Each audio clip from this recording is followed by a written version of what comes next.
começava, se calhar, por vos agradecer muito o convite, por terem aceitado o meu convite, por estarem aqui a falar sobre o tema do lítio, uma questão que já está na discussão pública há alguns anos para cá, às vezes com mais destaque do que outras, e eu creio que é muito importante ter conversas com pessoas como vocês, que estão envolvidas na campanha, estão envolvidas nas discussões públicas, para tentar perceber, tanto quanto possível, quais são as vantagens e desvantagens desta exploração e também para promover o debate. Se calhar, para contextualizar as pessoas que estão a ouvir, que se calhar não conhecem, gostaria de começar por vos apresentar, se calhar por dizer brevemente qual foi o vosso contributo no papel aqui em Caminha para combater as explorações de lítio. Podemos começar, posso começar eu, por exemplo. Portanto, eu sou Fernanda Fernandes, sou florista, vivo em Covas, Vila Nova de Cerveira, e o meu contributo foi eu tomei conhecimento através da Corema e do grupo SOS Serra d'Arga Alto Minho, e também eu pertenço ao grupo de Mulheres à Serra d'Arga. Esse grupo foi, na altura, começou por uma mentora que era Liliana Silva, na altura deputada da Assembleia da República, e que nos trouxe até nós este conhecimento de que realmente havia uma intenção do governo de minerar na Serra d'Arga e em várias serras de Portugal, e que era a altura de tomarmos uma ação popular e de intervenção rápida para que isso não viesse a acontecer na nossa serra. E pronto, e aí formamos um grupo e temos participado em várias ações, tanto participamos também, estivemos sempre com a Corema nas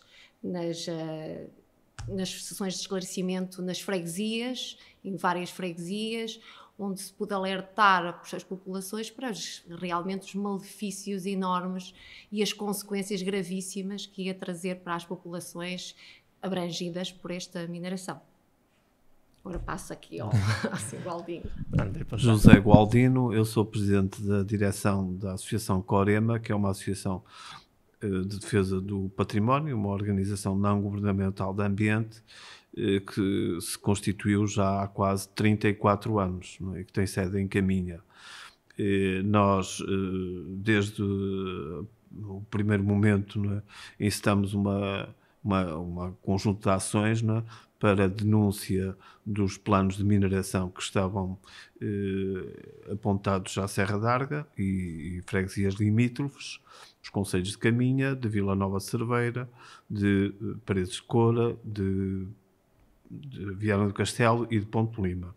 Portanto, eram estes concelhos que estavam abrangidos pelos planos de mineração, não é? Que se chamava, portanto, o Plano de Mineração da Serra d'Arga, não é?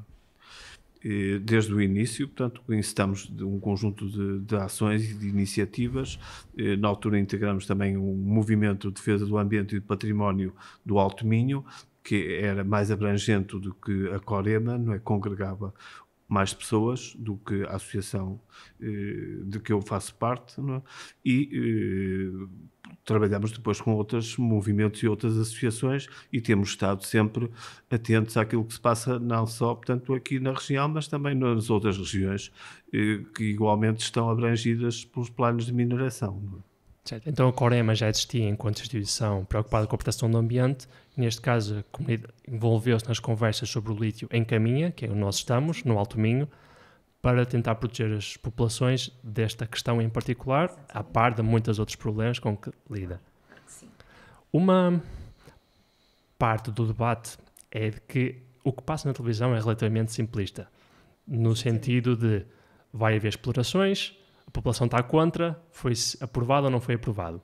E normalmente não há um debate mais aprofundado sobre os prós e os contras da exploração e o que é que quais são as vantagens que tem para a economia portuguesa, por exemplo, para as empresas, e quais são as desvantagens que tem para as populações, e tanto a nível económico como em termos ambientais. Por isso, enquanto pessoas que conhecem e acompanharam o processo e que chegaram à conclusão de que estas explorações, pelo menos em Caminha, não seriam a favor das populações, ou seja, que seria algo indesejável, acho que seria interessante percorrermos em conjunto quais serão os prós e os contras.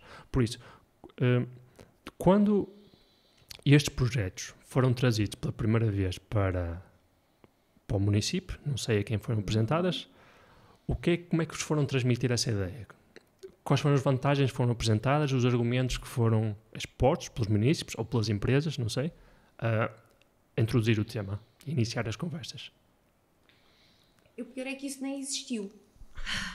É que é assim, nós tivemos conhecimento justamente por essa deputada, eu estou a falar por mim, por essa deputada da Assembleia da República, Liliana Silva, quando nós chegámos às câmaras municipais, que realmente vimos que já havia na internet, já se conseguia encontrar um plano e um projeto de mineração em que a população não tinha conhecimento, nem as próprias câmaras municipais. Nem as câmaras. E isso foi a primeira questão. Eu própria, por exemplo, posso dizer que agarrei nos papéis e me dirigi à junta de freguesia e disse: expliquem-me porque é que nós não sabemos disto. E eles disseram: nós próprios não sabemos.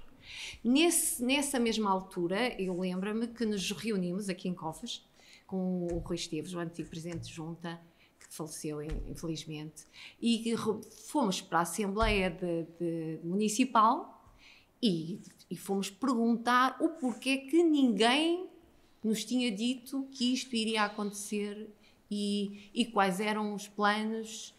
E eles, o que lhes foi dito naquela altura foi que nem eles próprios tinham conhecimento de nada. Ok. É um processo nada transparente. Nada transparente. Portanto, foi descoberto, foi nessa altura que se começou a criar um certo alarido entre as populações. Mas se nem as câmaras sabiam, então foi uma decisão central de Lisboa, por exemplo, não sei, ou... Sem consultar, isso é gravíssimo, sem consultar as populações, Sim. A probabilidade de tomar uma decisão errada é alta porque não se conhecem as circunstâncias do contexto. Que se viola o artigo 66 da Constituição Portuguesa, em que está tudo bem explícito que as populações têm o direito a saber de tudo e de contestar e de serem envolvidas num projeto, coisa que nunca aconteceu com as populações. Portanto, todo o processo começou pela constituição do grupo de trabalho lítio, era assim que se chamava, em que, portanto, a intervenção mais direta era da Direção-Geral de Energia e Geologia, a DGEG, e portanto, através de um relatório que foi depois aprovado pelo Governo, produzido por este grupo de trabalho, não é? Foram definidas áreas de possível exploração do lítio e outros minerais associados. Já nessa altura, portanto, a Serra d'Arga era apontada como a área a desenvolver, portanto, a mineração, a primeira área até, não é? Surgia logo à cabeça da lista. Que eram inicialmente de 12 áreas. Não é? Depois, só muito mais tarde, é que as câmaras foram consultadas não é? E emitiram um primeiro parecer. Não é? Um parecer que não era muito sustentado em termos de informação. Portanto, a informação era muito escassa, não é? E as câmaras tinham, de facto, poucos elementos para avaliar. Não é? Nessa altura foi um bocado a andar às cegas ainda. Não é? Só depois, mais tarde, com um estudo de avaliação de impacto ambiental que foi submetido à discussão pública, que foi, portanto, nesta fase ainda era de avaliação estratégica, não é? É que as câmaras tiveram e as populações tiveram acesso a mais informação. Até ali a informação era muito escassa e muito reduzida. Não é? Muito mesmo. Digamos que as câmaras praticamente não sabiam nada. Sabiam que foram completamente postas de lado. Só depois, mas muito depois destas intervenções e nós irmos questionar as câmaras, é que as câmaras receberam uma carta da Direção-Geral de Geologia a dizer que realmente tinham uma intenção de de minerar na Serra d'Arga e nas outras serras. Estamos a falar de um quarto do país que iria ser minerado. Um quarto do país iria ser minerado. Estamos a falar de desventrar um quarto do país. Isso é uma percentagem de território enorme. Enorme. Uma coisa brutal. É preciso que as pessoas tenham a noção disso. Quando se fala de regiões como a Serra d'Arga, que para nós tem um valor histórico, patrimonial, paisagístico, de tudo, para nós é inconcebível ter isto aqui. Estamos a falar de Monte Alegre, que aquilo aquilo é um território que é património agrícola mundial, estamos a falar de minas no Douro Vinheteiro, estamos a falar de minas, é uma coisa brutal. Estávamos a falar de um quarto do país, um país tão pequeno e com serras muito povoadas. É isso que preciso que as pessoas tenham a noção, é que as serras, nós não temos desertos, nós não somos a Austrália, nós temos serras que são muito povoadas e que é impossível minerar sem afetar a população. Quando diz um quarto, é um quarto dos concelhos ou literalmente um quarto da área do país? Da área do país. Estamos a falar de um quarto da área do país que iria para a exploração. É um número... Perdoa-me a insistência, mas é um número que me custa acreditar da escala que tem. O conhecimento que eu tenho é que era um quarto da área do país. Os perímetros propostos para prospecção e exploração era brutal. Abrangiam centros históricos. Centros históricos. Hospital de Ponte Lima, por exemplo. Centro histórico de Ponte Lima, não é? Era uma coisa assim que assustadora para qualquer pessoa que vivesse no mundo. Não é completamente descabido. Estou completamente surpreendido da escala e até da ousadia de propor explorações em projetos que em localizações já são urbanas, já têm hospitais, que já têm moradias. A questão que me surge é: houve algum tipo de filtro político quando foram apresentadas estas propostas? Porque ao nível dos municípios não foram, como já nos disse. De resto, estes estudos, estas intenções das empresas, que eu entendo que as empresas também façam linha de corte muito larga, que eles não estão tão preocupados com as populações, eles estão preocupados acima de tudo com o interesse económico. Ou seja, para eles têm que bandar umas casas abaixo, talvez não importe muito. Mas, para eles proporem este plano tão ousado, houve algum tipo de filtro político que lhes deu algum tipo de permissão, algum tipo de aval? É sim, os mapas foram publicados pela Direção-Geral de Energia e Geologia.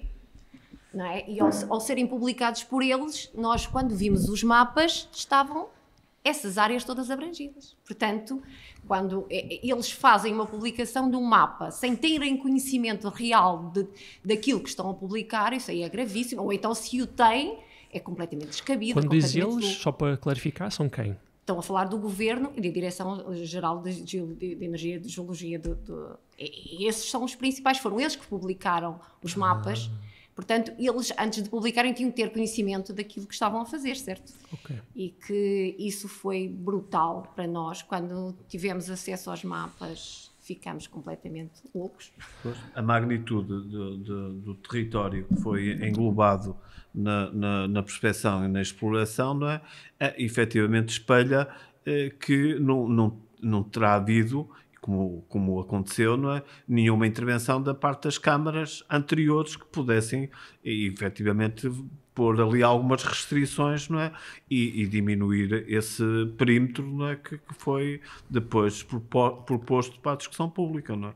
Não houve, efetivamente, uma primeira intervenção das autarquias, não é? Dos concelhos. Quando vocês tomaram conhecimento desta informação, deste mapa massivo que ia cobrir o território, quando apresentaram esta informação também às câmaras, que elas próprias não sabiam, qual foi a reação local, a nível político?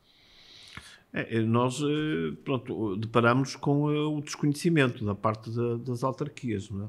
Um desconhecimento e não tinham ainda avaliado, não é, corretamente a magnitude deste plano, não é, de mineração. E depois penso que começaram a fazer uma análise mais fina e chegaram à conclusão que isto era um verdadeiro atentado, não é? Ao território, não é?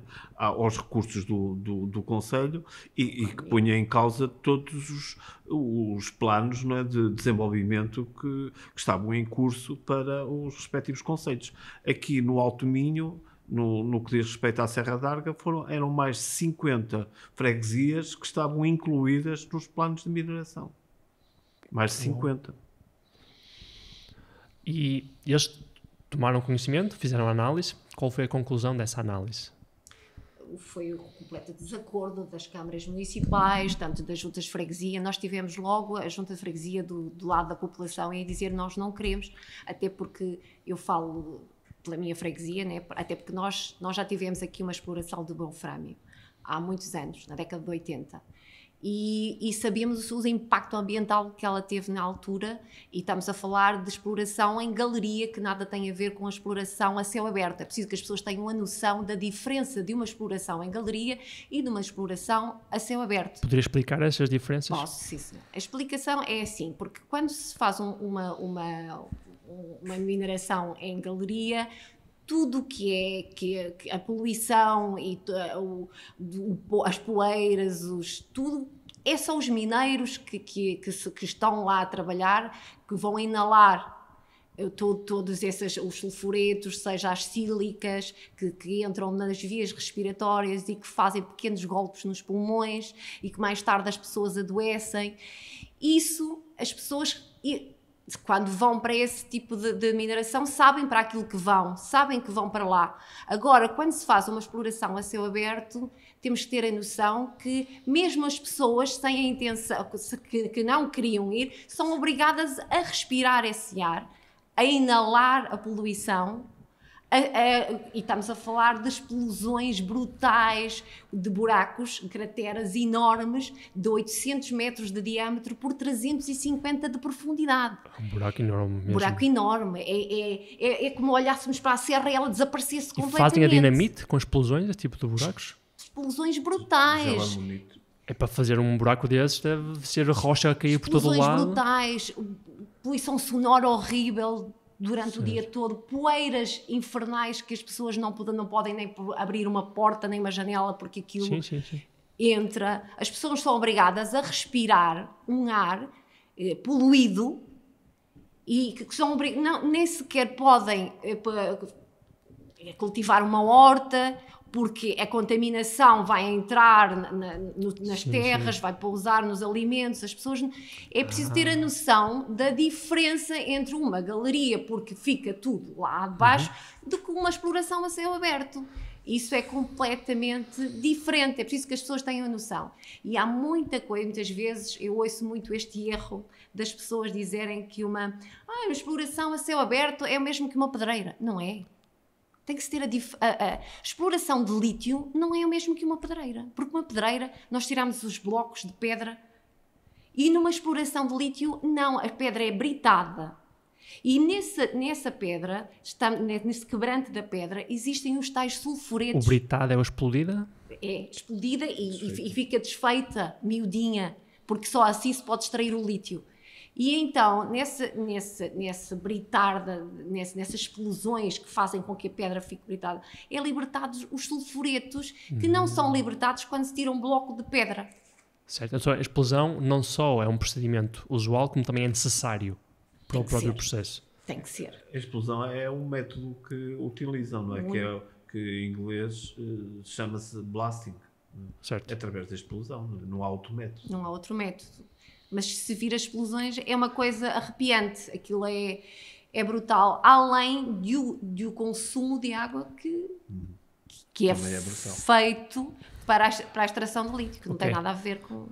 Se calhar já chegamos a essa parte quando falarmos das desvantagens específicas, mas antes de entrarmos nessa discussão mais pormenorizada dos prós e dos contras, eu acho que é importante fazer uma visão de contexto sobre o lítio em Portugal. Porque eu recordo-me que participei em tempos numa formação até de uma senhora que estava a falar sobre a exploração do lítio em Caminha, foi até na Serra d'Arga, e creio que um dado que ela partilhou foi que havia países com muito lítio, e se eu não estou enganado, acho que era a China e na América do Sul, e tinham reservas... Exato. Que tinham as maiores reservas do mundo, tipo top 3. E depois Portugal, se não me engano, também, acho que era o quinto país com mais reservas do mundo. Não? Não. Portugal está... O maior país com lítio do mundo é Bolívia. Okay. Só que não é aí que estão a fazer a maior exploração. Ele é que tem as maiores reservas.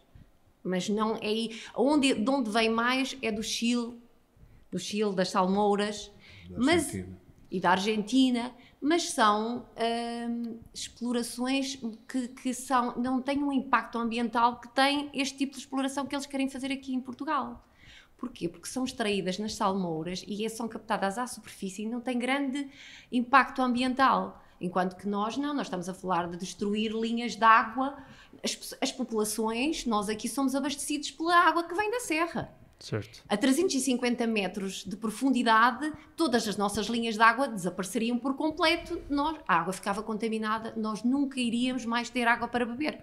Sim, isso é algo irreversível. É irreversível, Os rios não se exatamente. criam assim do nada. Não é por ação humana que se criam rios. Claro que sim. Em termos relativos, para continuar a ideia, eu tinha a ideia que Portugal, estando mais ou menos munido de lítio em termos teóricos, que a diferença para as reservas top mundiais era abismal. Ou seja, que as principais reservas, digamos o top 3, 5, não sei os números, que tinham uma quantidade muito grande e que depois, a partir desse valor, o desnível era enorme. Estou incorreto? O que se sabe é que Portugal tem 3% de lítio das reservas mundiais. Ok. Um total de 3%. E a questão é que o lítio que existe no país está em concentrações que são muito dispersas, não é? E muito desagregadas. Certo, Portanto, ou seja, não há uma grande reserva natural, há muitas pequenas reservas espalhadas pelo território. Que não são rentáveis, porque para haver uma exploração que seja rentável tem que haver um filão de lítio que se justifique, não, para apanharem esses bocadinhos, não é? São fracas concentrações. Fracas e muito concentrações, dispersas. muito dispersas, tem que fazer crateras enormes, uma destruição brutal da área, o que não se justifica. Daí a necessidade de fazer essas crateras que diz 800 metros de diâmetro por 300 de profundidade. Então, a pergunta de partida é, em termos económicos, só pelo lado económico, só pelo lado da exploração, é economicamente viável explorar lítio em Portugal? Não, de todo. Okay. Primeiro por uma questão. Em Portugal, para se fazer, é como eu digo, no Chile, nas salmouras, aquilo é muito mais fácil, muito mais barato de explorar do que aqui em Portugal, porque nós em Portugal são serras com declives enormes, que é preciso partir aquilo tudo. O custo que vão ter a minerar, para retirar dali alguma rentabilidade, é preciso não só ir à exploração de lítio, mas como a outros minerais, que eu acho que essa a intenção em Portugal. Era alargar e ao mesmo tempo apanhar todo o tipo de minerais que fossem para tornar rentável a exploração. Agora, o que eles dizem é que vem para a exploração de lítio, e as contrapartidas que eles sempre disseram que davam às câmaras municipais era sobre o lítio, não sobre os minerais que eles iriam arrecadar em toda essa exploração. É preciso ter a noção do que realmente a exploração de lítio em Portugal não... Sente que eles esconderam essa informação de propósito? Ou seja, puseram o lítio de fachada e depois puseram os outros por trás? Eu quase aposto a dizer que sim. Que isto foi tudo a suposta descarbonização e essa suposta de exploração de lítio esconde aqui um outro processo e outro interesses privados de empresas que vieram atrás de outro tipo de minerais e que se escondem atrás da exploração de lítio. Pois, o lítio foi sempre apresentado como uma capa verde, não é? Que tinha a ver com a descarbonização, com a possibilidade de eletrificar, portanto, a mobilidade em termos automóveis, não é? E isso acabava por tentar aí aduzir argumentos, não é? Que justificassem depois as intervenções que estavam previstas, não é? Que estão ainda previstas para algumas regiões. Não é? O argumento da descarbonização nem faz qualquer cabimento no contexto de pôr a céu aberto 1/4 do território nacional. Justamente. Ou seja, para quê? Quando se pensa em que por causa da emissão de CO2 dos automóveis e não sei o quê, vamos destruir as florestas que são sumidores de carbono, vamos destruir ecossistemas, vamos destruir a água, que estamos em seca extrema e é um recurso que está escasso, não é? Vamos destruir isso tudo para falar de veículos que sabemos que isto é de pouca duração, porque o futuro é o hidrogénio. É discutível. Discutível, não sabe. Exatamente. Mas o elétrico não é a única opção, temos digamos que assim. pensar que a produzir 500 mil veículos elétricos a baterias de lítio teríamos que absorver a produção de lítio mundial para conseguir produzir os 500 mil veículos elétricos que eles querem. Ok. Portanto, Não há lítio suficiente. não há lítio em suficiente termos- para isso. A nível do planeta, não é? Temos que ter noção que estamos a falar de um recurso finito. Não é um campo de batatas que hoje plantamos e para o ano plantamos outra vez. Estes recursos acabam e não voltam mais. É preciso que as pessoas tenham a noção disso e cada vez mais se consciencializem que temos de, se calhar, deixar de ser tão consumistas. E se calhar temos de, por exemplo, se houvesse uma rede de transportes públicos mais eficaz, onde as pessoas não precisassem tanto de usar o seu transporte particular, se calhar a diminuição de carros passaria mais por aí, eu acho que do que estarem a fazer essa transição energética para o automóvel, quando acho que isso sinceramente não tem cabimento. Parece-me, pelo que me disseram, que o argumento de preocupação ecológica é algo enganador, no sentido em que não se pode ao mesmo tempo defender que está a explorar lítio para proteger o ambiente, transitando para veículos elétricos, quando essa própria exploração leva à destruição de habitats naturais, à destruição da agricultura e à quebra da qualidade do ar, à poluição e a incontáveis doenças da população. Por isso há aqui um contrassenso evidente. Pois, isso não é sustentável de forma nenhuma, não é? E não é um interesse ecológico, ambiental ou pelo bem-estar das populações. Quando falam em mineração verde, eu pergunto, mas onde é que é? Qual é a mineração verde? Que argumentos usam quando nos falam de uma mineração verde? É porque a mineração verde não existe. Quem fala normalmente esconde, não é, os impactos que estão a montante e a jusante depois da extração do lítio, não é? E esses são realmente impactos muito severos, não é?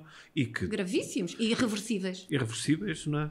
E que podem pôr em causa o desenvolvimento, esse sim, sustentável das populações, não é? O próprio ordenamento todo do território. Não é? Sim, sem dúvida. Então, se o lítio é apenas algo decorativo para captar o investimento, talvez, uma vez que o lítio é um mineral em voga e um mineral que provavelmente deve ter também financiamento a nível europeu, porque parece-me que a Europa incentivava este tipo de projetos.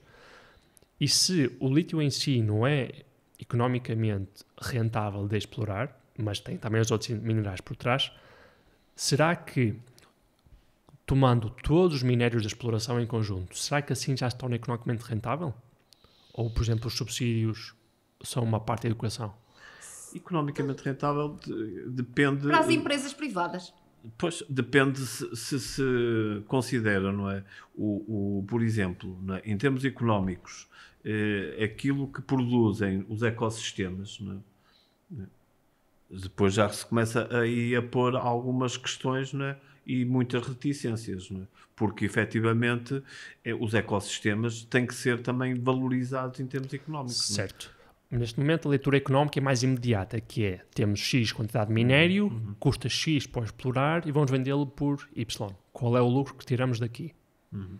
Num primeiro momento este tipo de raciocínio. Sim, mas aqui estamos a falar de empresas privadas. Não estamos a falar em que o governo não atua diretamente. Tanto que o estudo de impacto ambiental, que eu acho que isso é impensável, é feito pelas empresas que vão minerar. Isso é um claro conflito de interesse. Lógico. São as empresas que pagam. São as empresas que pagam o estudo de impacto ambiental. Isso para nós já diz tudo, porque é assim, quando o governo se põe de lado e deixa uma empresa, claro que uma empresa que tem a intenção de fazer uma exploração a uma mina, o estudo de impacto ambiental já sabemos que dá. E eu acho isso que é uma coisa horrível, quando soubemos isso, isto é... E retirarem às câmaras o poder vinculativo, que foi a nova lei das minas, quando se fizeram a nova lei das minas, não foi, Sr. Galdino? Retiraram às câmaras o poder vinculativo. Quer dizer, as câmaras não podem ter poder de voto nenhum sobre a região delas, que são as pessoas que mais conhecimento têm do seu território. Estamos a falar por exemplo, o governo, eu tenho certeza que a maioria deles não sabe o que é a Serra d'Arga, não sabem quais são o património histórico que ali tem, não sabem o património ecológico que aqui há, tudo, a biodiversidade que aqui há. É preciso ter um conhecimento real das serras antes de se fazer este tipo sequer de proposta às populações e às câmaras municipais. E retirando o poder vinculativo às câmaras, estão-lhes a cortar completamente as pernas, a dizer, epá, nós queremos, podemos e mandamos. E isto não é bem assim. É aí que as populações agiram, e muito bem. E eu acho que aqui na Serra da Arga estamos de parabéns, seja lá em toda a Serra, desde Ponte Lima, Cerveira, Viana do Castelo, foi uma união realmente de uma força, a dizer não e não, porque nós somos que moramos aqui e nós é que mandamos. E tem de ser assim.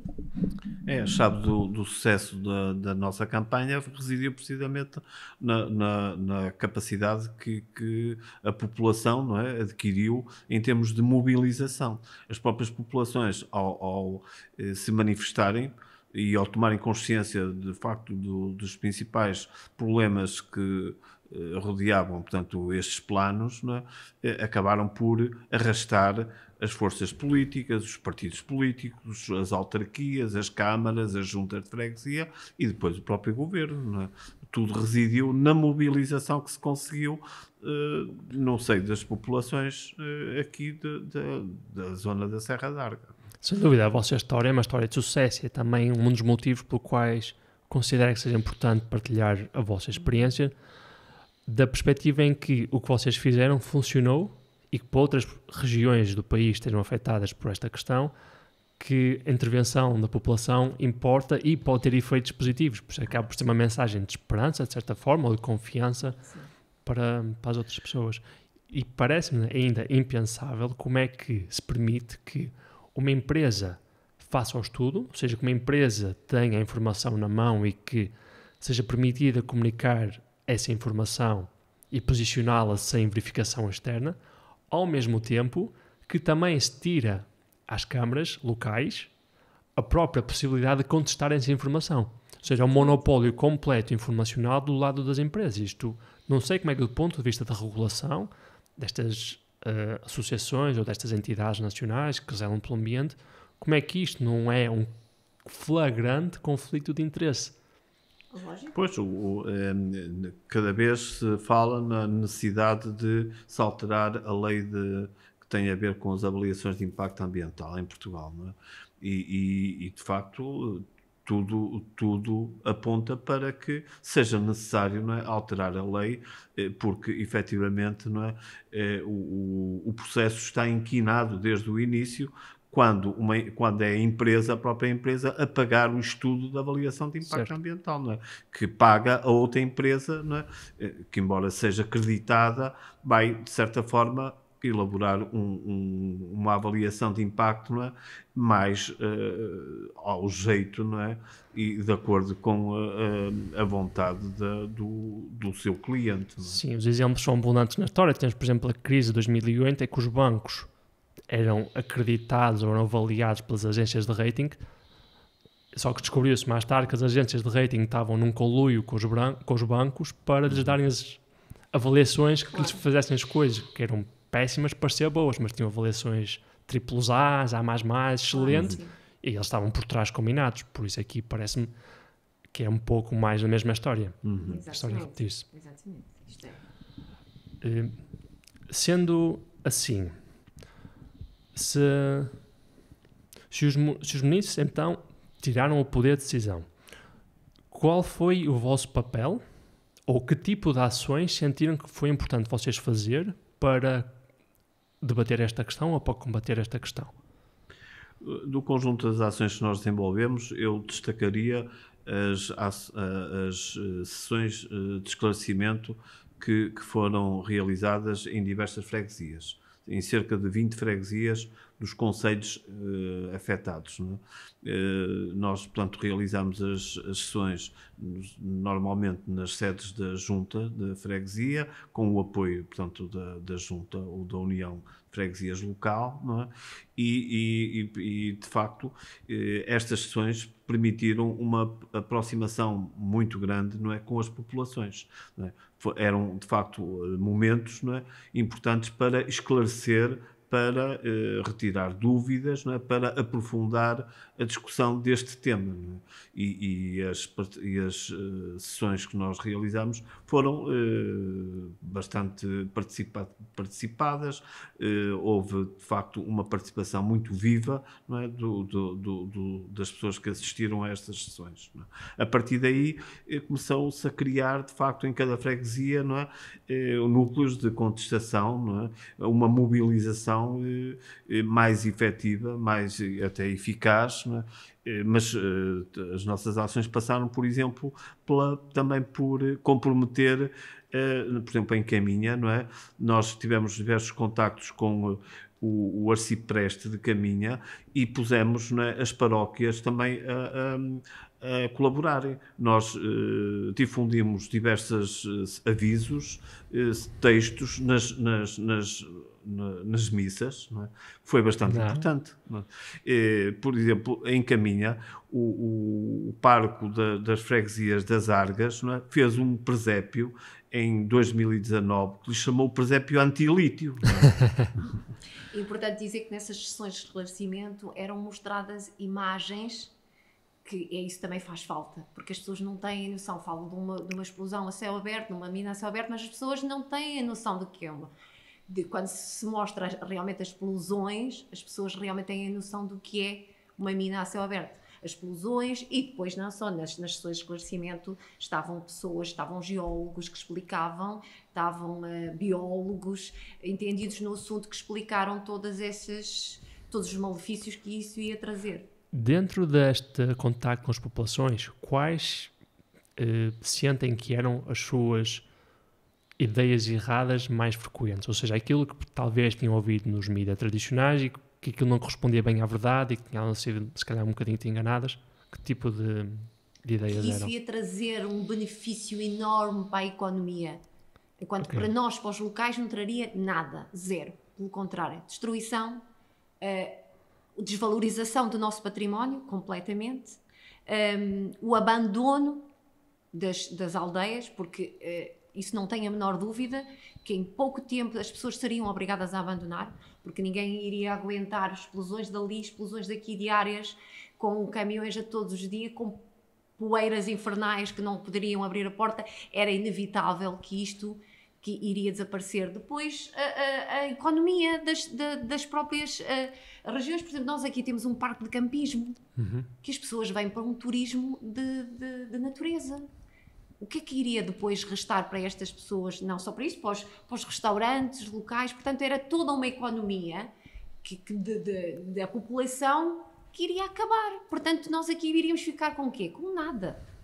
E o que é que isso, e os benefícios que isso ia trazer para nós? Nada.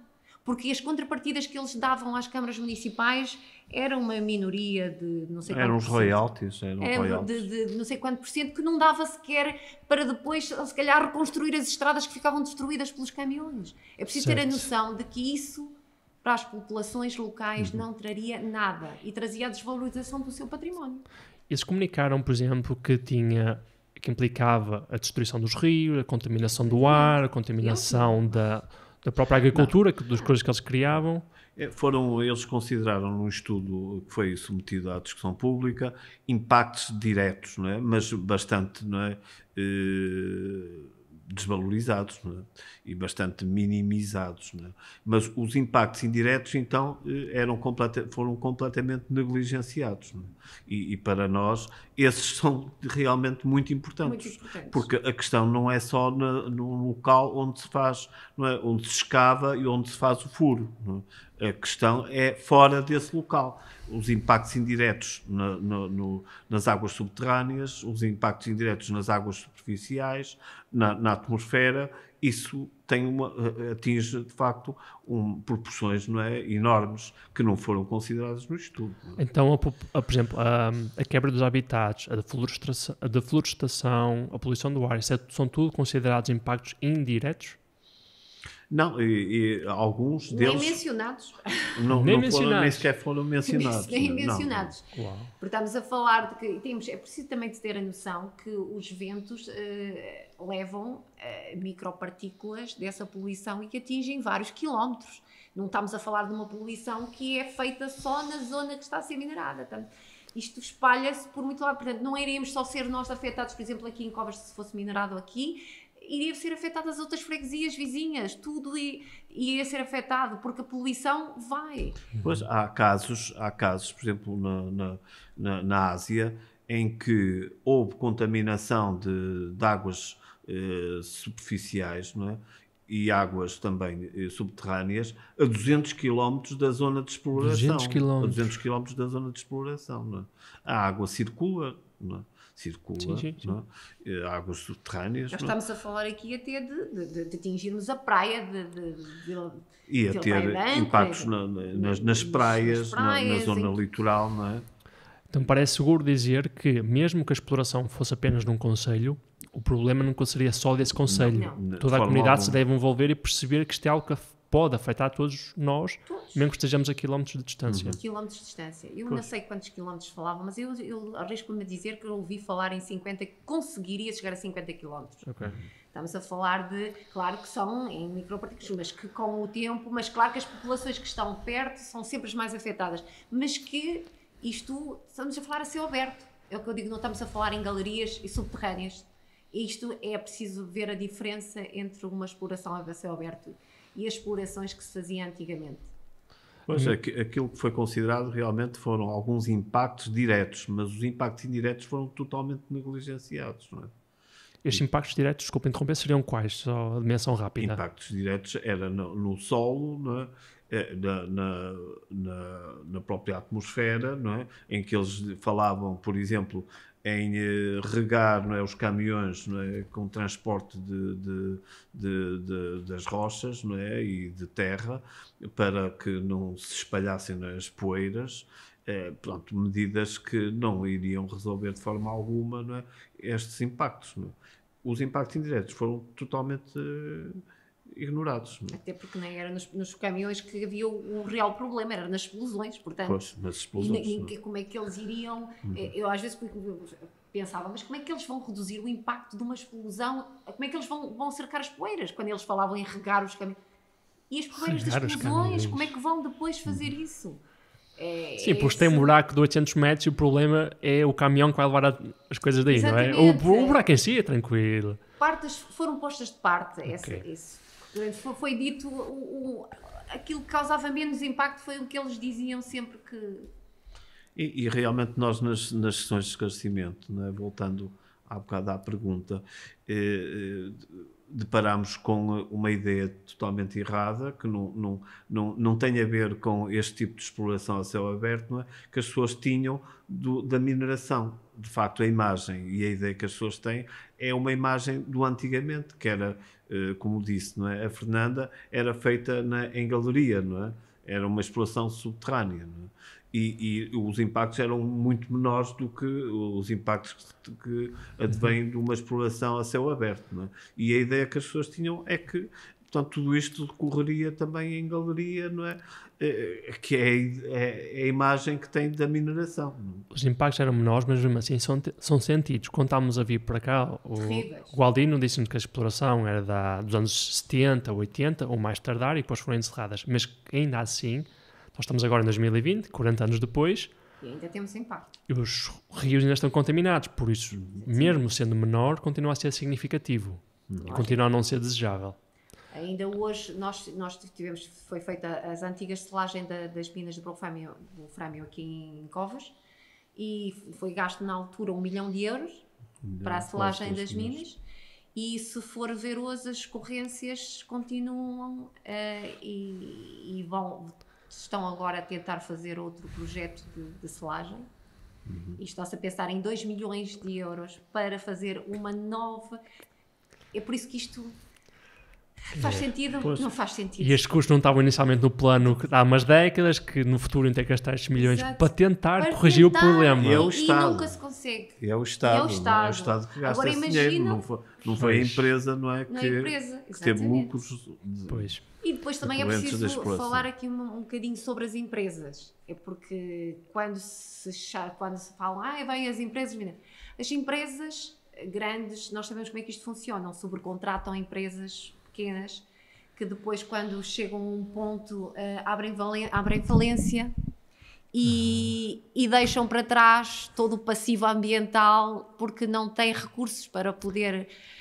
e então é isto que acontece. É preciso que as pessoas tenham a noção disso. Quem faz a concessão é uma empresa grande, mas que depois sobrecontrata empresas pequenas, que depois na hora de assumirem responsabilidade, fogem e deixam o passivo ambiental todo ali, de qualquer maneira, que as populações... Ilegalmente declaram falência, por isso não há nenhuma empresa para perseguir, arrumam as malas e vão embora. E vão embora. E não há ninguém a quem imputar depois a responsabilidade. Estamos a falar de empresas portuguesas, estrangeiras... Portuguesas, quando são... E estrangeiras também, não é? Subcontratadas. Na origem estão empresas multinacionais, não é? Das maiores multinacionais do planeta, não é? E que estão, portanto, que depois acabam por realizar parcerias com pequenas empresas portuguesas, não é?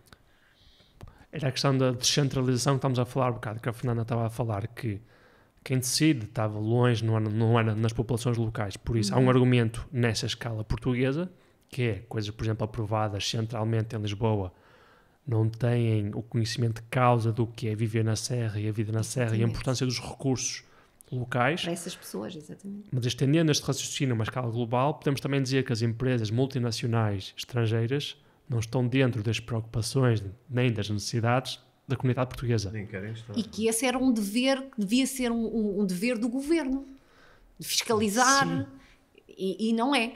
E não estão a fazer. Por isso é que eu acho que isto tem interesses muito escondidos, privados, ou uma corrida aos fundos europeus, sem dúvida nenhuma. Que tipo de incentivos ao nível dos fundos europeus é que existem? Eu acho que existem 100 mil milhões de euros, se não foi? Foi dado a Portugal o valor, mas sei o valor eu acho que falavam assim, 100 mil milhões de euros para Portugal se propor à exploração de lítio. Só para a exploração de lítio? 100 mil milhões? 100 mil milhões. Isso é muito, não sei qual é o nosso PIB, mas imagino que seja... Mas temos que pensar assim, o governo pensa em dinheiro rápido, fácil, 100 mil milhões, mas estamos a falar que daqui a 10 anos, 15 anos, a exploração acabou e o que é que restou de Portugal? O que é que restou para a população portuguesa?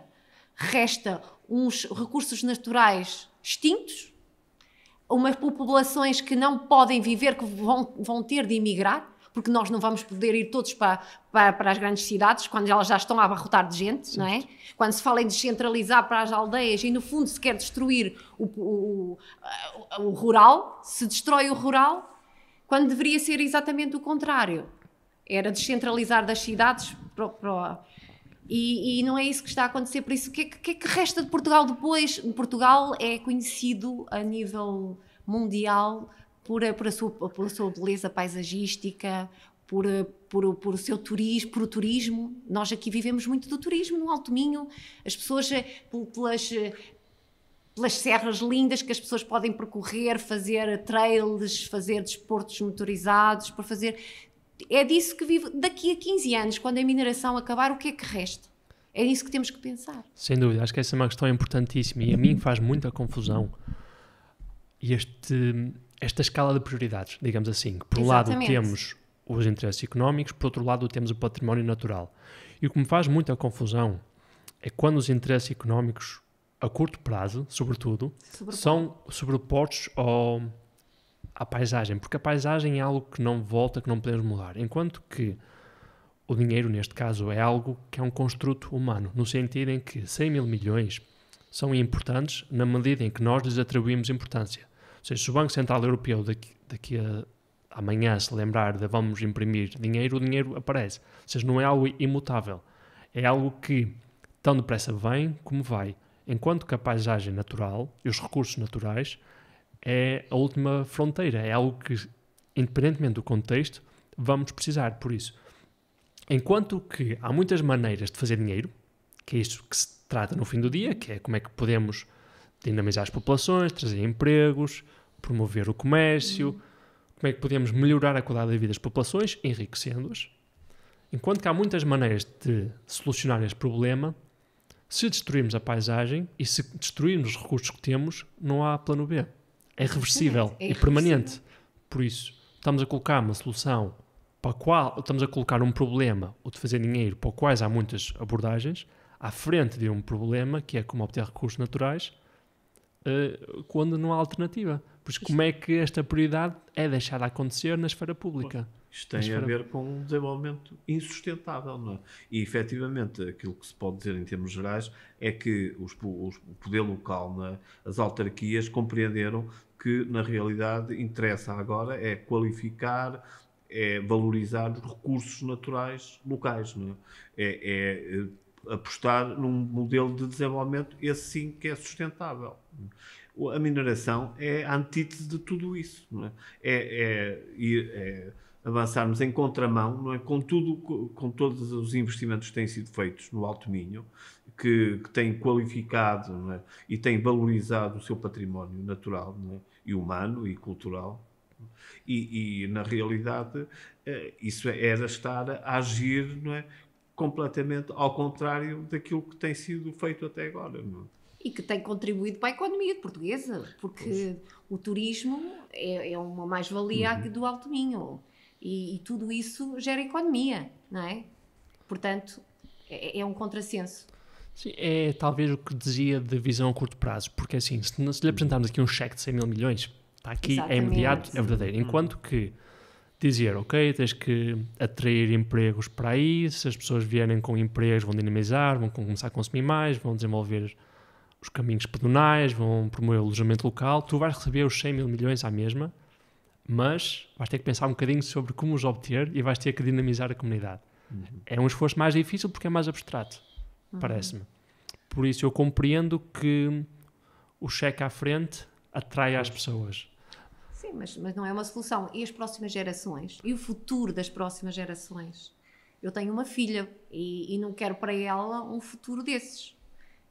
Nós herdamos tanto, eu costumo dizer que nós herdamos tanto dos nossos pais, nós temos o dever de proteger isto para as próximas gerações, porque isto é um egoísmo total, em que pensarmos só no agora, no dinheiro que podemos obter agora, e os outros que vêm para a frente, que futuro vão ter? Absolutamente.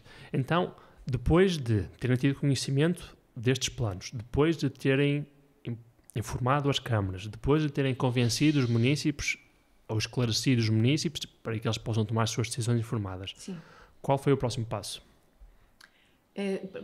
A primeira ação que nós tivemos foi a manifestação em Lisboa, com a participação do nosso querido João Nunes, que é o nosso designer, que nos fez as bandeiras, que causaram um belo impacto, que eu digo sem dúvida, ele foi muito importante nisto tudo, neste envolvimento. A parte gráfica. A parte gráfica dele foi realmente uma ajuda estrondosa.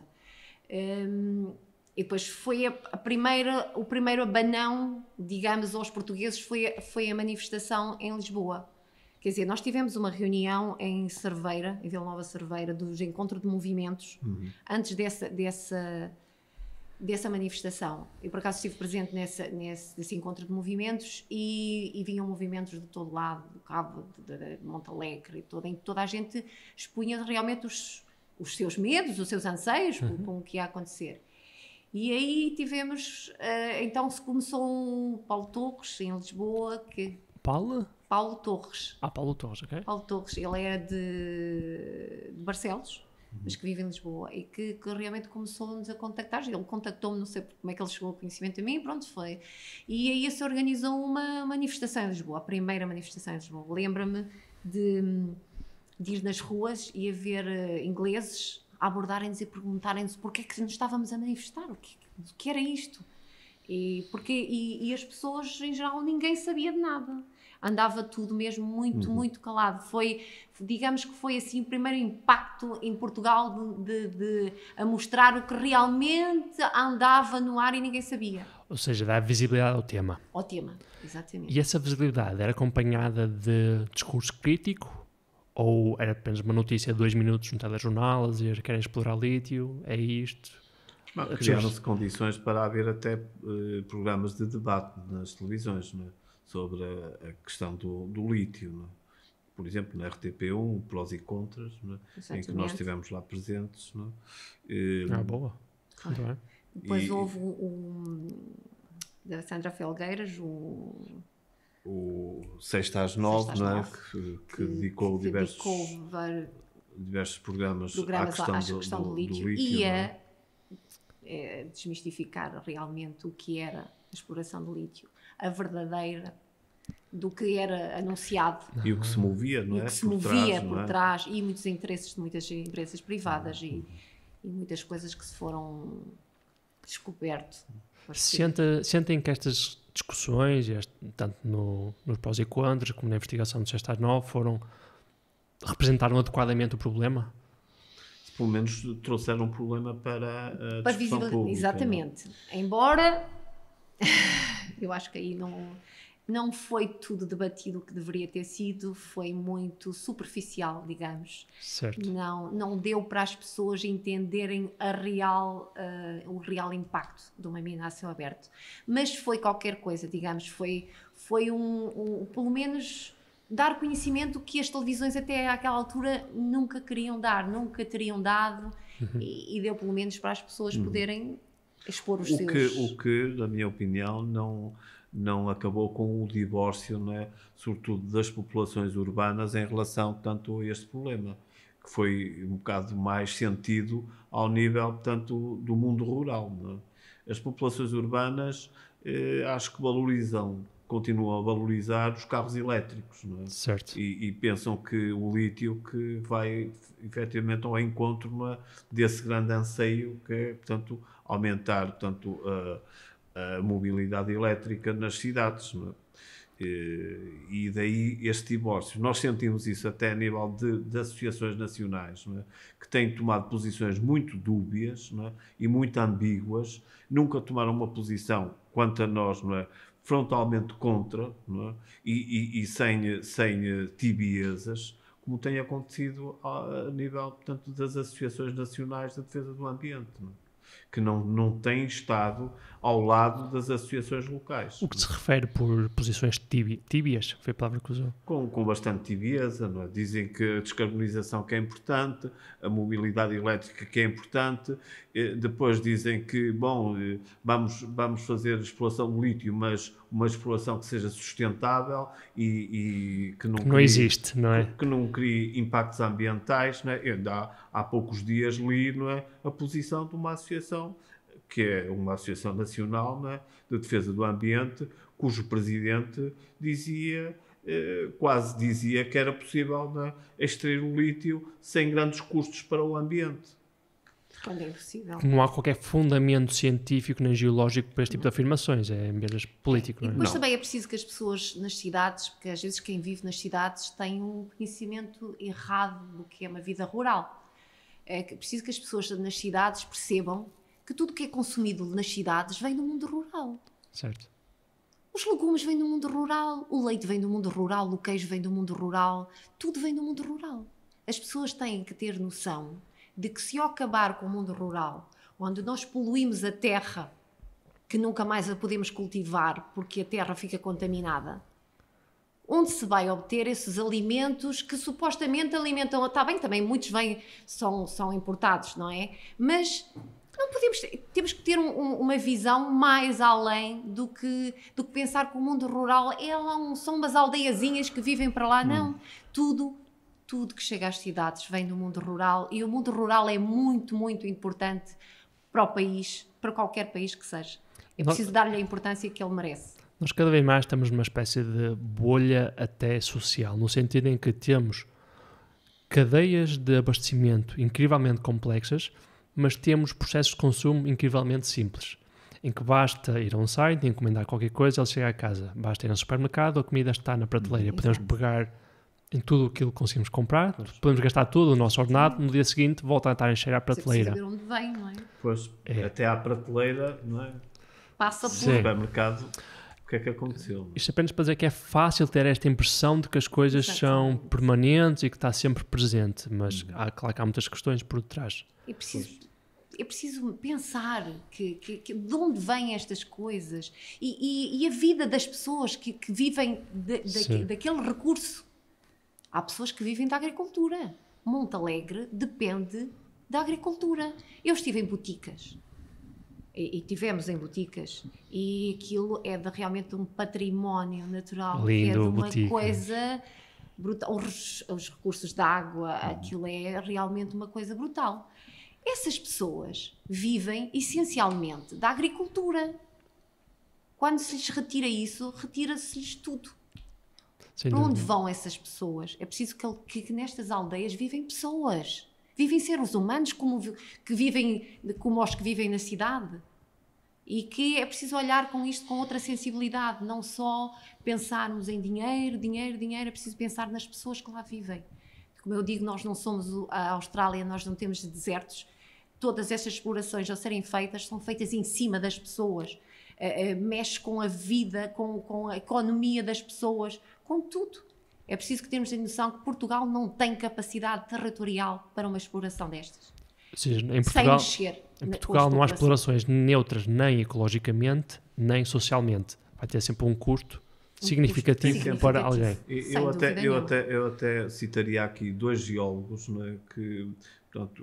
que afirmaram o seguinte, e são, atenção, que são pessoas a favor da mineração, não é? Portanto, são insuspeitos relativamente a esse aspecto.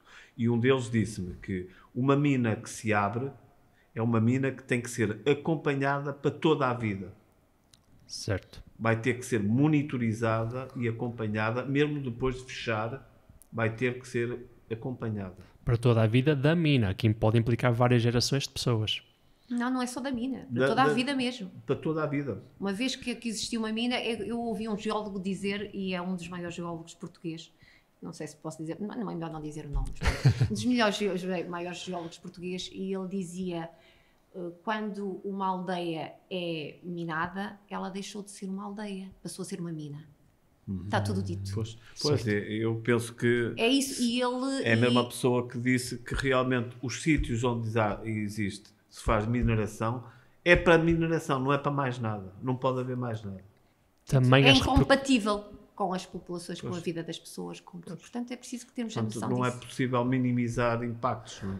Isso é música para os nossos ouvidos. Eu fico realmente transtornado como é que certas pessoas pretendem apagar estas implicações todas e pô-las basta carpetes e isto vai trazer empregos, vai trazer benefício económico, quando é claramente uma mentira Nós pública. sabemos que mesmo os próprios empregos que eles estão são empregos especializados que as populações locais não têm. Portanto, são não é? Todos os empregos que eles dão, que além de serem muito menores em quantidade do que eles dizem, porque têm que ser especializados, portanto, vêm de fora, nem sequer trazem nada para a população local, ninguém vai ter emprego aqui, portanto, isto é tudo uma... E o recurso à maquinaria, O recurso à maquinaria, portanto, recursos humanos, aquilo será mesmo muito pouco e que nada trará para as freguesias, isso é... A questão é que mesmo que trouxesse emprego, depois é que tipo de localidade em que tens o teu emprego.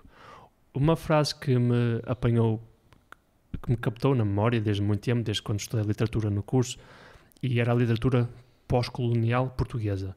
E uma das frases que me ficou na memória era de que alguém que tinha nascido em Angola, filho de portugueses, que vivia naquele limbo, que nem era português, nem era angolano, porque nem era de um lado nem do outro. E quando a guerra acabou e lhe permitiam que os portugueses voltassem para casa, esta pessoa, que estava num livro, já não me recordo qual é o nome, mas a pergunta que ele colocou é: como voltar a casa quando não há casa? Exatamente. Parece-me ser esta expressão também, ou seja, mesmo que dessem empregos, é dar empregos onde? Em que casa, quando não há casa derivado desses próprios empregos? Não há mão de obra, suficiente, até porque nós estamos aqui numa região em que a taxa de desemprego é muito baixa, não é? Há aqui zonas industriais no Alto Minho que socorrem de mão de obra de Espanha, porque não há mão de obra disponível aqui em Portugal, não é? Para dar resposta, não é? às solicitações das empresas. E por isso nós não é precisamos uma de questão emprego falsa. aqui, exatamente. Aqui não é preciso emprego, as pessoas não estão com necessidade de emprego, isto é uma tudo uma questão questão falsa. falsa. Portanto, Certo. Continuando o raciocínio dos passos que tiveram, então depois criaram visibilidade sobre o tema e quais são os vossos próximos passos a seguir? Pronto, depois da manifestação de Lisboa, não é, realizaram-se também manifestações aqui em Viana do Castelo, 2 manifestações que teve um impacto, sobretudo a última, um impacto muito grande. Brutal. Não é? E depois conseguiu-se que as câmaras, não é, perante uma mobilização cada vez maior das populações, não é, e uma contestação, não é, na praça pública destes planos, as câmaras viessem também publicamente, não é, ter uma posição, não é, inequivocamente contra. Não é? Certo. Ou seja, não era só as populações em si, mas era também a posição oficial das câmaras contra a narrativa. E das juntas de freguesia. Mas nós sempre tivemos a consciência que a mobilização das populações iria, não é, levar depois, não é, a uma tomada de posição das autarquias, das câmaras, das juntas de freguesia, dos partidos políticos. Não é? Dos próprios partidos, a nível local, não a nível central. Nível nacional mesmo também, a nível central. Não é? Nós tivemos a visita dos Verdes, os Verdes do PAN, tiveram aqui na Serra d'Arga, do Bloco de Esquerda, de vários que vieram realmente ver no local o que realmente se estava a passar, mas depois de muita...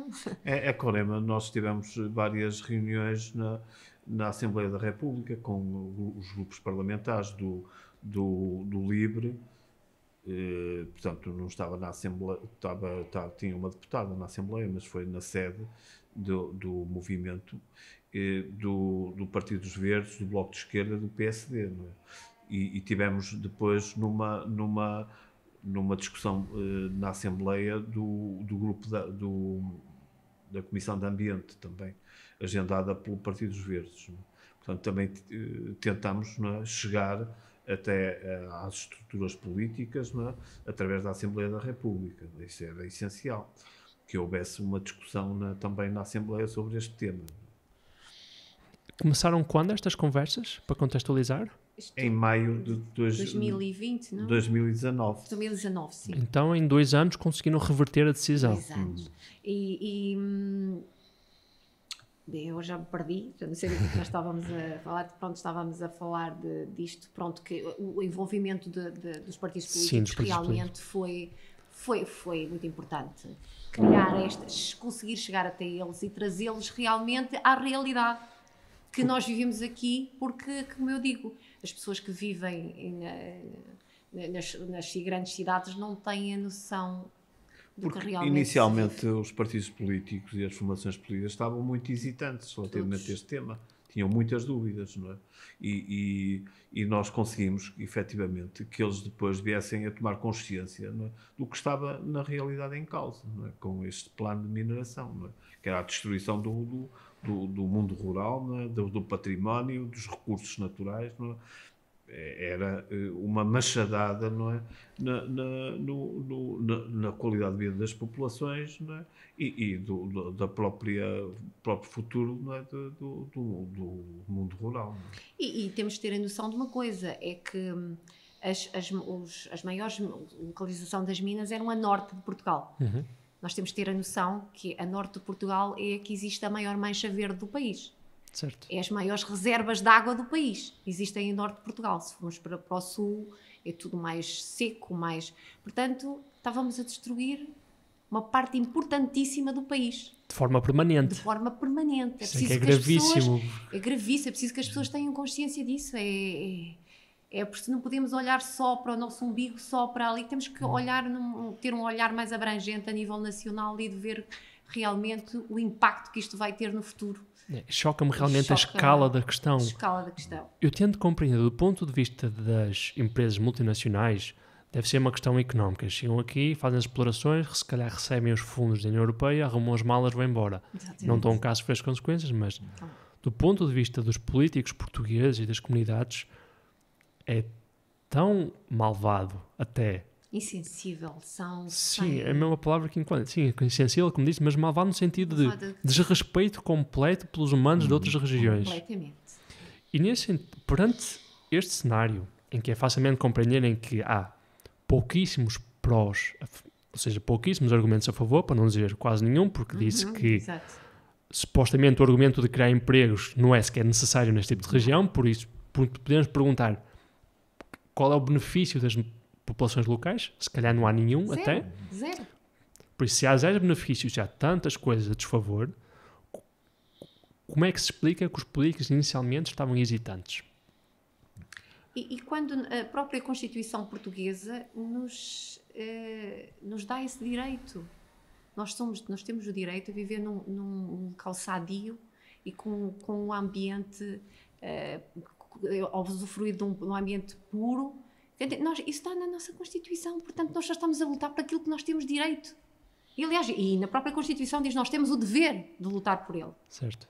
Porque é isso. E como é que o próprio governo faz tudo contra a própria Constituição Portuguesa? Isto às vezes faz uma pessoa pensar que isto realmente anda tudo do avesso, não é? A Constituição, ao fim do dia, é um papel, depende de como as pessoas interpretam e defendem ativamente esse papel, literalmente.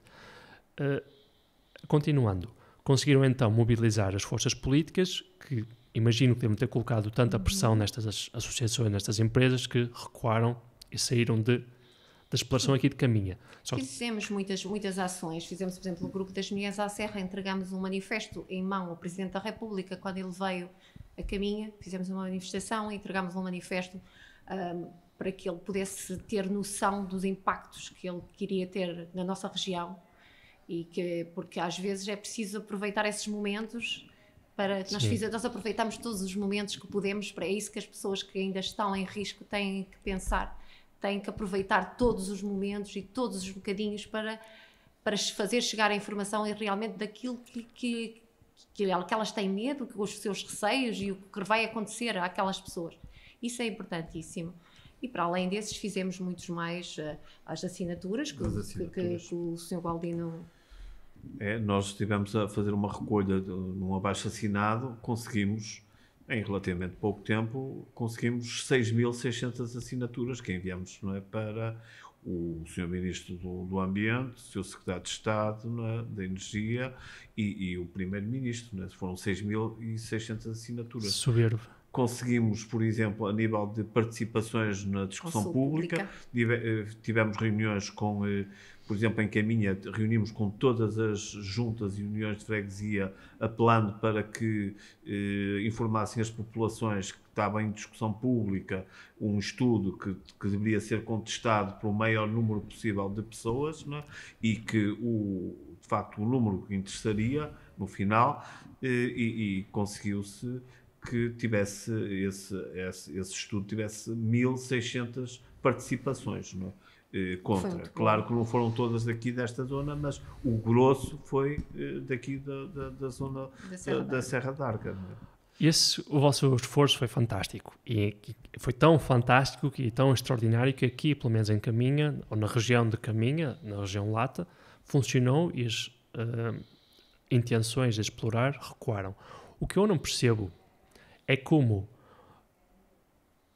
a população nacional, através dos debates em que participaram, através dos programas de televisão, ou seja, tanto a comunidade nacional como os próprios partidos políticos, estiveram tão envolvidos na exploração do lítio e de outros minerais também em Caminha e ficaram tão sensibilizados para esta questão, mas que subitamente esqueceram desta questão nos outros territórios.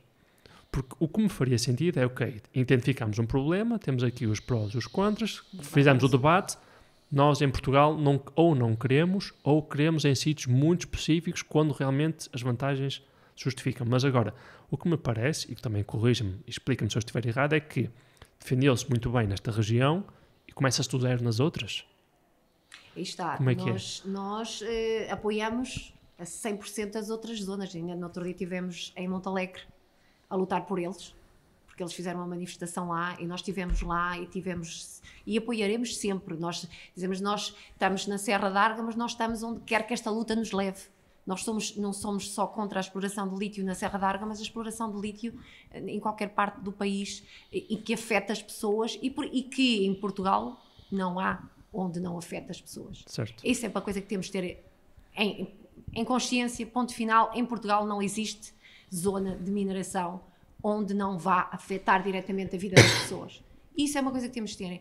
E, portanto, esta intenção de minerar lá em Montalegre ou nos outros locais é realmente uma coisa que nos deixa doentes até, digamos, porque nós sabemos realmente os impactos que isto vai ter, não só para eles, mas a nível nacional.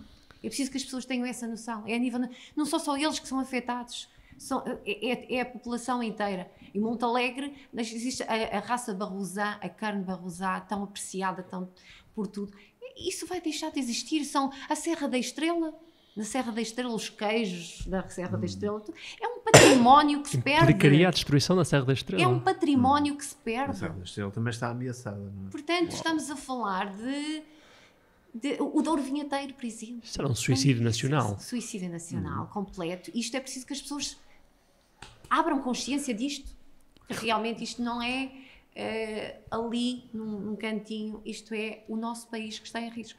E sendo que desculpe interromper, mas sendo que é necessário então recomeçar estas manifestações, porque se fizeram essas manifestações e se adquiriram essa visibilidade aqui, não devia já existir essa preocupação nacional? Ou seja, qual é o papel ao certo? E em Monte Alegre, por exemplo, podemos dizer, nós conseguimos pôr as freguesias, as câmaras municipais, conseguir envolvê-las e que elas realmente tomaram uma posição contra. Portanto, em Monte Alegre não existe isso. Eu fui à manifestação em Monte Alegre e o Presidente da Câmara de Monte Alegre é a favor da mineração. Os movimentos colocaram faixas que foram retiradas pelos funcionários da Câmara Municipal horas antes da manifestação e que, enquanto um trabalho enorme, e que nós vivemos num país livre, supostamente livre, onde as pessoas têm direito a se manifestar, onde têm direito de expor os seus problemas sem este tipo de atitudes, e que isto dói de ver como é que ainda há os poderes locais, ainda estão envolvidos esta coisa das empresas privadas, há aqui um grande mundo por trás disto tudo, que é preciso que as pessoas tenham consciência que isso também implica muito. E nós termos do nosso lado os poderes políticos locais foi realmente muito importante também. Isso é completamente antidemocrático, porque não compete ao governo, inclusive aos governos locais, dizerem quais são as manifestações que se podem fazer ou não fazer. Exatamente. Aliás, os poderes locais têm por obrigação, de acordo com a lei, não é, garantirem este direito. Não é? Este direito. Nós vivemos num país livre em que temos direito a uma manifestação onde as pessoas são os locais, são as pessoas que ali vivem, são as pessoas. Isso é gravíssimo. Mas eu nem digo das comunidades locais agora, eu digo sobretudo do ponto de vista dos partidos políticos a nível nacional. Se eles já tiveram este briefing ou esta tomada de consciência do problema através de vós, para o contexto específico da Serra da Arga, então eles não deviam fazer de forma quase automática a extrapolação de dizer, ok, este problema não é só na Serra da Arga, é nacional, por isso não está resolvido ainda, temos que continuar a falar sobre ele, a discuti-lo, a debatê-lo. O problema é que nós ficámos bastante descontentes porque nas últimas eleições, não é? Nas últimas eleições para a Assembleia da República, esta questão não fez parte, de certa maneira, da ordem de trabalhos, não é? Dos partidos políticos. Não foi, o único foi o PAN, não foi que falou sobre o assunto? Sim, foi o PAN e o movimento da Alternativa Socialista, mas de resto mais nenhum praticamente falou nesta questão. Não elegeram este tema como prioritário e deviam ter feito. Portanto, existe ainda um divórcio. Agora, estamos convencidos que se as populações se mobilizarem verdadeiramente, como aconteceu aqui, que os partidos políticos vão, no fundo, atrás um bocado dessa mobilização. Daí a necessidade de continuar a falar sobre o tema, a mobilizar as localidades, as câmaras, para não deixar esquecer o assunto, não é? Temos o exemplo da Sérvia. Os sérvios conseguiram travar a mineração com uma contestação pública brutal. Estamos a falar de milhares e milhares de pessoas. Durante todos os fins de semana, eles cortaram pontes, autoestradas, mas eram milhares. Isto até arrepiava de ver. Isto foi agora há muito pouco tempo, questão de 3 semanas, um mês. Os sérvios, houve uma movimentação e o governo teve de recuar. Aquilo foi, mas estamos a falar de uma movimentação mesmo que aquilo era de ver, até arrepiava realmente. Aquilo era milhares de pessoas. Eles cortaram pontes, autoestradas, tudo e mais alguma coisa, e disseram não, nós não queremos isto para o nosso país. e o governo teve que desmobilizar. Agora é assim, é preciso realmente haver uma mobilização das pessoas. Eu vou falar um bocadinho de Montalegre, porque é onde eu tenho mais conhecimento do que realmente se passa lá. Eu sei que em Montalegre as pessoas têm um bocadinho de medo do poder local. Digamos que há ali ficamos quase como um ter na mão com certa população que tem medo e então se retrai e não se manifesta tanto quanto isso, e portanto isso é que me causa realmente muita impressão. Que tipo de medo na prática que eles sentem? Ou seja, que tipo de repercussões é que sentem que eles podem cair sobre eles? Eu não vou falar assim muito nos pormenores, porque pronto, isto... Sem querer entrar por nós, sem comprometer ninguém, assim, por alto. Sim, Porque pronto. é coação, assim, é perda de emprego? Emprego, em questões de emprego, e essas pessoas têm medo. Vivem no interior, dependem disso para viver e às vezes há certas pressões que são feitas sobre as pessoas que faz com que isto aqui no Norte, no Minho, não aconteça, porque como nós dissemos, nós não precisamos de emprego, nós temos emprego. Pois, E é fácil arranjar emprego e as pessoas têm garra e vão para a frente sem problema. E eu vejo que em Montalegre há muita gente, assim como nós, claro, com aquela garra, mas também há muita gente com medo, mas que estão contra. É preciso que se diga, as pessoas estão contra. Eu sei, eu estive em Montalegre e tive conhecimento disto, pessoas que moram lá e que me falaram sobre isto. E isto... Isso é a coação do pior cá na história, que é se falas sobre este assunto, eu vou despedir. Pois, porque as câmaras também, portanto, nesses concelhos pequenos, acabam por ser o principal empregador, não é? E direto ou indiretamente as pessoas dependem muito da Câmara. Da Câmara, e portanto têm medo e não se manifestam e têm medo, embora sejam contra. Pois, com base então na vossa experiência, quais sentem que são os passos importantes a dar por estes territórios que ainda estão em debate com estas questões? Primeiro de tudo, esclarecimento, sempre. O real impacto. Porque muitos que pensam que vão ficar com emprego, não vão ficar com emprego. É preciso que as pessoas tenham a noção disto. Isto é a parte principal. Porque muitas pessoas têm medo de perder o emprego, mas elas vão perder o emprego mais tarde ou mais cedo, por uma maneira ou de outra. Portanto, é preciso que as pessoas tenham a noção disso. Ou elas, ao terem o real conhecimento da situação, se calhar perderem o medo e irem para a frente, para a luta, porque só assim é que conseguem chegar lá. E esse esclarecimento deve ser feito, não é, a nível local, não é, e diretamente às populações, não é, através de sessões de esclarecimento. Para nós foi, de facto, a arma principal. Foi estas sessões de esclarecimento que se fizeram com as populações. Não é?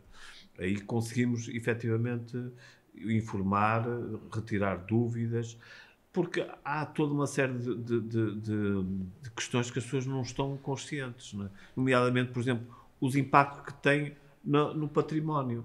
Nós vimos aqui, e ainda não estava nada aprovado, não é? Estava tudo em aberto, em discussão, não é? Que começou a haver uma desvalorização do património. Pessoas que pensaram, por exemplo, em vender os seus imóveis, não é? E começaram a ver que o valor do imóvel já tinha descido. Não é? Quem vai comprar numa aldeia que está a ser explorada... E alguns investimentos deixaram de se fazer. Exatamente. E ainda não estava nada, não é? Não estava nada decidido, não é? Mas houve investimentos que já não se fizeram. Precisamente devido a esta ameaça. E havia imóveis à venda, e quando as pessoas chegavam aqui que viam as placas de anti-lítio, perguntavam: e como é que está a questão do lítio? Então aí não quero. Aí não quero. Claro. É um desinvestimento nas zonas locais. Portanto, isso é preciso... Que não era necessário haver nada em concreto, basta haver a própria informação, a própria especulação em si já cria esse... Por isso vocês passam uma mensagem de coragem, para as pessoas não se acatarem, porque acatando e tentando proteger o seu cenário atual vai radicar num futuro ainda pior, porque não há nenhum futuro seguro neste caso. E dizer às pessoas que vão até às últimas consequências, que era isso que nós aqui na Serra d'Arga estávamos dispostos a fazer. Isso não tenho a menor dúvida, e quero realçar que todos os movimentos foram importantes, todos, desde o primeiro ao último, todos tiveram ações importantíssimas para a defesa da Serra d'Arga e para que isto não acontecesse. Mas eles têm realmente que se unir, informar e fazerem manifestações e fazerem pedidos a nível nacional, e que as pessoas se movimentem a nível nacional e pensarem que é o nosso país e não aquela região. Sim. É um país que está em jogo, não uma região ou outra região, é tudo. Sim. É espantoso que até falar agora convosco eu não tinha noção de nada disto, nem da escala a nível nacional, nem do tipo de destruição permanente, nem também na magnitude da destruição dos habitats e dos recursos naturais que isto implicaria. A questão do Douro Vinheteiro, da Serra da Estrela, das carnes típicas. Isto é algo que eu nunca vi na discussão pública, pelo menos. Até o Mar dos Açores estava para mineração. O Mar dos Açores. Eles tinham a intenção de minerar. Deixem os Açores imaculado como ele é, como eu costumo dizer. Deixem os Açores no seu cantinho e não mexam nestas coisas, porque realmente é uma destruição do nosso território. Sim, quando a ganância, sobretudo de alguém que não é local, interfere nas decisões, é preciso ter muito cuidado e saber negociar isso.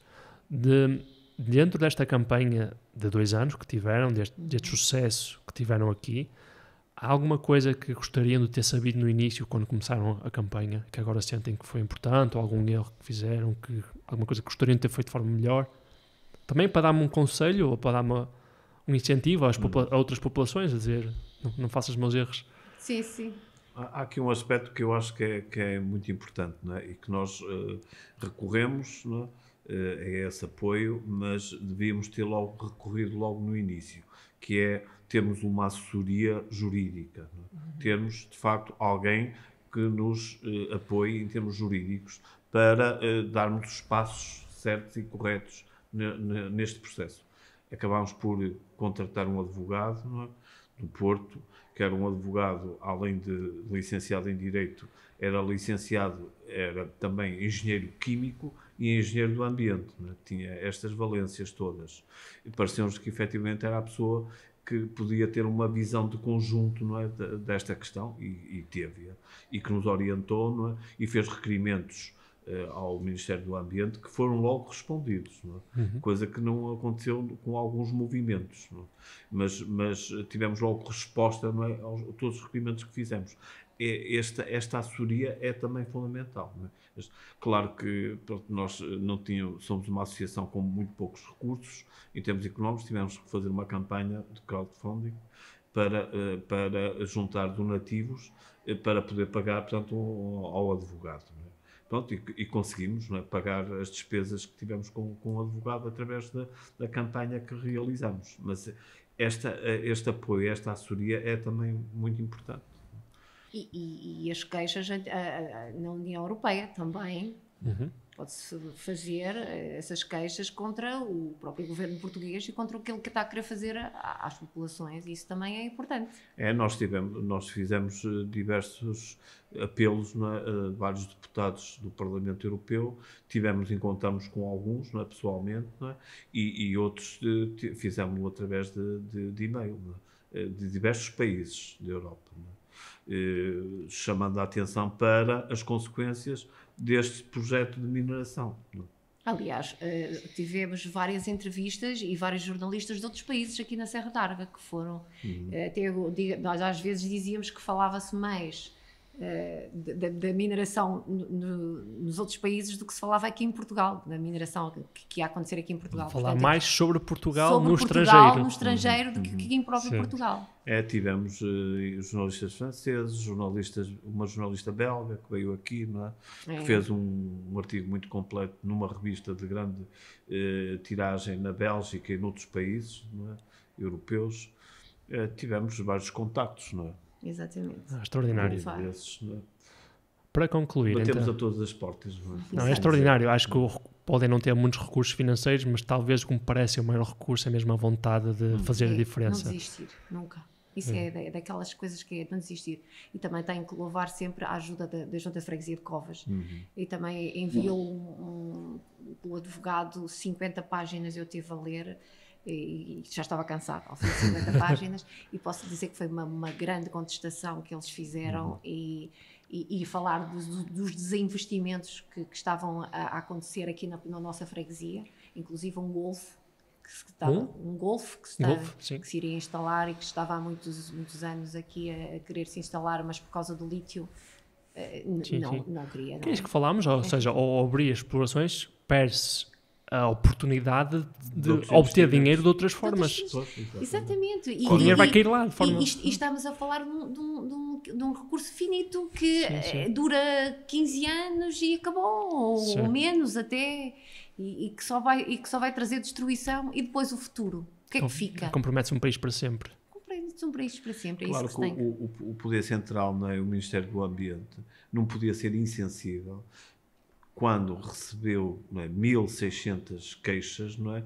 E daqui da zona, quase todas as juntas de freguesia e uniões de freguesia fizeram as suas queixas, não é? Isso quer dizer, tem um peso, não é? É muito relevante. Sim. Não só as juntas, também, por exemplo, os conselhos de baldios, mas nós privilegiamos bastante os conselhos de baldios, são eles que fazem a gestão da maior parte dos perímetros florestais da Serra d'Arga, não é? E que também participaram na discussão pública. Tudo isso foi importante. Não, acho extraordinário. Agora já só uma parte, é assim, é preciso que o governo, às vezes, eles esquecem-se muito das pessoas que vivem nas aldeias e então nós aqui temos uma cultura de preservação do que é nosso. E posso lhe dizer que nós aqui em Covas temos a unidade local de Covas, que é uma unidade de bombeiros, digamos que foi a primeira unidade a ser formada a nível nacional, e que são jovens que abdicam do seu tempo livre para patrulhar a serra e para, ao mínimo incêndio, ao mínimo, eles estão lá antes que os bombeiros aqui cheguem, porque os bombeiros demoram muito tempo a cá chegar. Eles são uma brigada de intervenção rápida, que atua já, mas que abdicam do seu tempo livre para preservar isto. E como é que depois se vem aqui com ânimo leve e destroem tudo aquilo que uma população luta e preserva o ano inteiro? Isto é preciso que as pessoas tenham essa sensibilidade de perceber que aqui moram pessoas e que lutam e que gostam do sítio onde vivem e que vão preservar e que vão lutar por ele sempre. E isso, o governo tem que estar ciente disso. Eu acho extraordinário, por isso mesmo, por esses motivos, por ter essa coragem de ir para a frente. Eu admiro muito pessoas como vós e também por todas aquelas que vocês mobilizaram, que estão por trás. Eu digo vós porque são as pessoas que estão a falar comigo, mas há muita gente envolvida aqui. Muitas pessoas importantes. Por isso eu admiro muito este tipo de pessoas, como vós, que não só têm a coragem de enfrentar um problema, como têm também a persistência para não deixar que ele caia no esquecimento e de tentar fazer a diferença. Que este tipo de situações é muito difícil, é preciso levar muitos nãos, é preciso ter muito stress, muita preocupação, é preciso perder muitas noites de sono. Sim, por isso, pessoas que conseguem ter esta resiliência para enfrentar a adversidade e para persistir, acho que é admirar muito, e também são pessoas muito necessárias, porque são elas que fazem a diferença. E vocês veem isso, a vossa mensagem passou e conseguiram proteger a vossa localidade. Por isso, para terminar apenas, gostariam de deixar algum conselho, alguma mensagem à comunidade, tanto aos locais, como a qualquer político, qualquer coisa que queiram expressar? A única mensagem que quero deixar é esta. Nunca subestimem o poder de um povo. Nunca. Nós temos mais poder do que as pessoas pensam. A movimentação popular é muito importante para estas causas.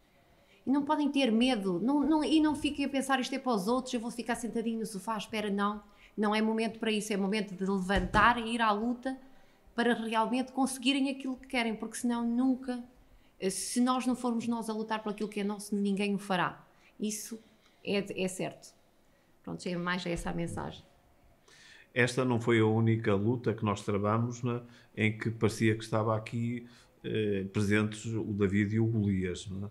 Efetivamente tivemos outras lutas, não é, muito difíceis e que conseguimos, não é, resultados positivos. Isto também porque pela persistência, pela resiliência e por também traçarmos uma estratégia. É fundamental traçar uma estratégia e depois não sair, não divergir dessa estratégia. Isso acaba por conduzir ao sucesso, né, de toda essa luta. Da nossa parte, portanto, a questão não terminou com a exclusão da Serra d'Arga dos planos de mineração, né? A nossa luta continua e continuaremos a estar ao lado das populações, das associações e de todos os atores, não é, políticos e sociais que queiram, que estejam disponíveis para enfrentar, não é, este lobby, que é o lobby do lítio e que tenta se impor para além da vontade e dos anseios das populações. Portanto, nós continuamos mobilizados. Também acredito que juntos conseguimos fazer a diferença, como provou o vosso esforço. Agradeço mais uma vez todo o tempo que disponibilizaram e até uma próxima. E força para aqueles que ainda estão a debater com estas questões e veem que podem resolver as coisas. Por isso, coragem. Muito obrigado.